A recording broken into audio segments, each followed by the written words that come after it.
Good morning दोस्तों, कैसे आप सब लोग। दोस्तों आज इस वीडियो के अंदर हम लोग जानने वाले हैं कि जो लोग बोलते हैं लक एंड किस्मत, मेरी किस्मत बहुत ज़्यादा ख़राब है, मेरा किस्मत तो वो कुछ साथ ही नहीं देती, उसका लक बहुत अच्छा है।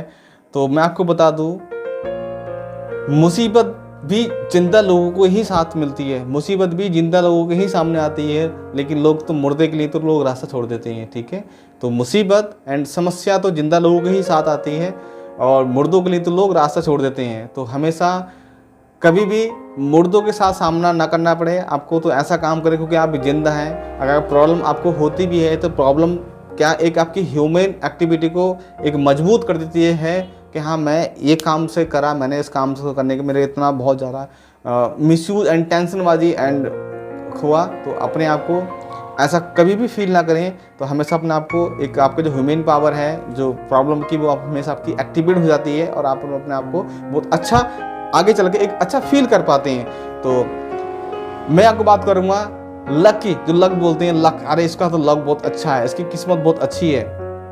तो मैं बता दूँ, ये शब्द सालों साल चलता आया है और आज चल भी रहा है, क्योंकि ये बहुत पुराने हैं और लोग इसको देखते भी हैं और करते हैं। लेकिन ये लक ये आपको उन्हीं लोगों के मुंह से मिलेगा जिन्होंने आज तक कभी कुछ किया ही नहीं, ना ही आज तक कुछ उन्होंने उखाड़ा पाया, ना ही कुछ आज तक उखाड़ा। तो लोग कहते हैं आप खाली हाथ आए हो खाली हाथ जाओगे। ठीक है, ये एक कुदरत की एक परंपरा है कि व्यक्ति खाली हाथ जाएगा, वो अलग डेफिनेट जाएगा। ठीक है, एक नियम है कुदरत का। लेकिन खाली हाथ आया है खाली हाथ जाएगा, वो दैट इज नॉट मैटर। तो ये मैटर उस पर डिपेंड नहीं करता, मैटर करता है बीच का, कि आपने अपनी लाइफ में, अपनी ज़िंदगी में आखिर आपने ऐसा क्या किया जो आपको उस पर लोग आपको चर्चा करें, जो आपको देखें। जैसे कि सिकंदर को लोग याद करते हैं, सिकंदर ने ऐसा अपनी लाइफ में क्या किया। ठीक है, लेकिन आज वो नहीं है, लेकिन उसने अपनी ज़िंदगी में ऐसा क्या किया जो उन्होंने लोग ज़िंदगी याद करती है। बाबा साहब अम्बेडकर हैं, आप उनके बारे में जानते हैं, आज उनको इस दुनिया में नहीं है, लेकिन लोग उनको जानते हैं। भारत संविधान उनकी देन है, क्योंकि उन्होंने एक ज़िंदगी में ऐसा कुछ किया। ठीक है, तो ये एक लक वो लोग शब्द करते हैं जो लोगों ने आज तक कभी उखाड़ा ही नहीं। तो वो डिपेंड आपके ऊपर करता है कि आपने अपने आप को आप किस कैटेगरी से देखते हैं, कि आपके अंदर क्या ऐसी पॉजिटिव है, ऐसी क्या थिंकिंग से लोगों को आप देखते हैं। तो हमेशा कुछ ऐसा काम करें जो कि आपको कुछ लोग सारी ज़िंदगी और लॉन्ग टर्म के लिए आपको लोग देखें, याद करें। तो एक अपने आप को एक ऐसा अपने ह्यूमन पावर को हमेशा एक्टिवेट रहें, उसको सपोर्ट करें। तो मैं आपसे एक पहले आपको बताना चाहूँगा, एक ऊँट था, ऊँट समझते हैं ना, ऊँट जो अपना एक चिड़ियाघर में थे ऊँट, एक उसका बेटा था, एक उसका ऊँट का एक बच्चा था।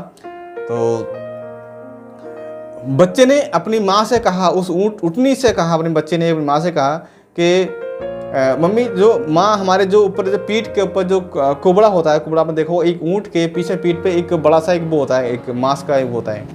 तो उसने कहा बेटे, क्योंकि रेगिस्तान में कभी कभी होता क्या है, बहुत से कई दिनों तक हमको पानी की व्यवस्था नहीं हो पाती है, तो हम अपना उसमें पानी को होल्ड कर लेते हैं, एब्जॉर्प्शन कर लेते हैं, एक्स्ट्रा जमा कर लेते हैं, ताकि अगर पानी ना हो तो हम उससे अपनी प्यास को बुझा लेते हैं। और ठीक है, फिर उस बच्चे ने अपनी माँ से दोबारा कहा कि मम्मी, जो हमारे जो पंजे हैं, पंजे इतने बड़े बड़े क्यों बनाए हैं, हमारे पंजे इतने बड़े बड़े क्यों बनाए हैं। तो उसकी माँ ने उस बच्चे से कहा कि बेटे, राजस्थान में हमें बहुत दूर तक चलना पड़ता है, बहुत दूर तक चलना पड़ता है हमको, तो कुदरत ने हमको इसलिए बड़े पंजे दिए ताकि हमको थकान ज़्यादा महसूस ना हो, ताकि हमको ये पंजे हमको दिए हैं। ठीक है, फिर उसने तीसरा सवाल बच्चे ने फिर कहा अपनी माँ से, उस ऊँटनी से फिर कहा कि माता, मम्मी, जो हमारे जो आँखों के जो पलके होते हैं, उस पलके को इतना बड़ा बड़ा क्यों बनाया है। ठीक है, तो उसने कहा, उस ऊँटनी ने उस बच्चे को जवाब दिया कि बेटे, क्योंकि रेगिस्तान में क्या रेता बहुत ज़्यादा उड़ता है, उसमें धूल बहुत उड़ती है,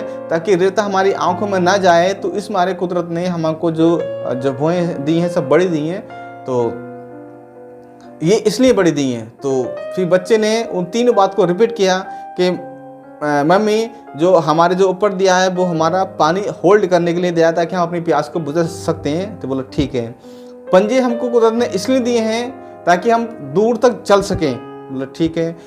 तीसरा, उसने ये कहा कि जो हमारी जो आंखों के पलके हैं वो इसलिए दिए हैं ताकि हमारी आंखों में रेत ना जाए। ठीक है। तो उसने फिर कहा कि मम्मी इतना सब कुछ हमारे पास में कुदरत ने ऑलरेडी हमें दिया है, तो हम इस चीज चिड़ियाघर में हम लोग क्या कर रहे हैं। तो उस हथनी के होश उड़ गए, उस उठनी के होश उड़ गए कि बच्चे ने इसने कौन सा सवाल कर दिया। तो उसने बच्चे ने साफ कहा कि हमारे पास में सारे कुछ हैं, लेकिन फिर भी हम इसी चिड़ियाघर में क्या कर रहे हैं, ठीक है। तो दैट इज मैटर यह है कि अगर आप क्या कर रहे हैं उससे मतलब नहीं। अगर आप एक अच्छे माहौल में हैं, अच्छे लोगों में बैठे हैं, अच्छी सोसाइटी में बैठे हैं, जो आपके पास के लोग हैं, आप उनके संपर्क में हैं, तो आप राइट जगह हैं, ठीक है।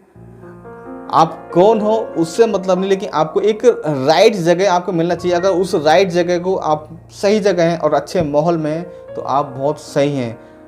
आपके पास कितनी भी एक्टिविटी क्यों ना हो आपके अंदर, ठीक है, लेकिन वो एक्टिविटी अगर आपको सही माहौल में नहीं है, सही लोगों के साथ नहीं है, तो आपके पास कुछ भी नहीं है। तो हमेशा अच्छे लोगों के साथ में, आपके पास जो चीज़ आपके पास में, हमेशा अपने अच्छे लोगों के साथ में बैठना उठना, जो आपका माहौल है, आप बहुत खुश नसीब लोग हैं और जो अच्छे एजुकेट भी हैं और अच्छे लोगों के साथ बैठते हैं, अच्छे पॉजिटिव हमेशा सोच रखते हैं। अगर आप लोग चाहते हैं कि अब मैं हमेशा पॉजिटिव रहूं, अच्छे माहौल में रहूं और अपने आप को एक अच्छा रिच फील कर सकूं, तो हमेशा अपने आप को एक रीजनरेट एंड एक्टिवेट करके रखें। हमेशा अपने आप को कभी ये ना रहे कि नहीं मैं ये नहीं कर सकता। हमेशा असंभव नाम का कोई शब्द ना रखें, हमेशा रखें मैं ये काम कर सकता हूँ। तो क्योंकि आपके लिए एक राइट प्लेटफॉर्म एंड राइट माहौल, आपके साथ में एक राइट लोगों का होना बहुत ज़रूरत है।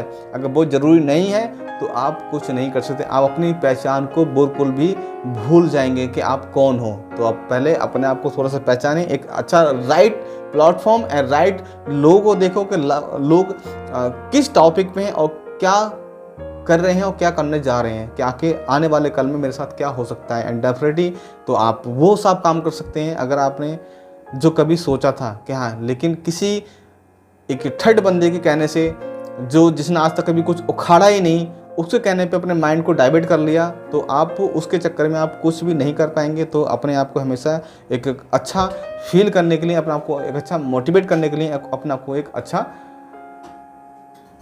प्लेटफॉर्म बनाएं और अच्छे लोगों के साथ बैठें। आई होप, उम्मीद करता हूँ आप लोग समझ चुके होंगे और अच्छे लोगों के साथ बैठना उठना अपना प्रोवाइड करें। ठीक है फ्रेंड, थैंक यू।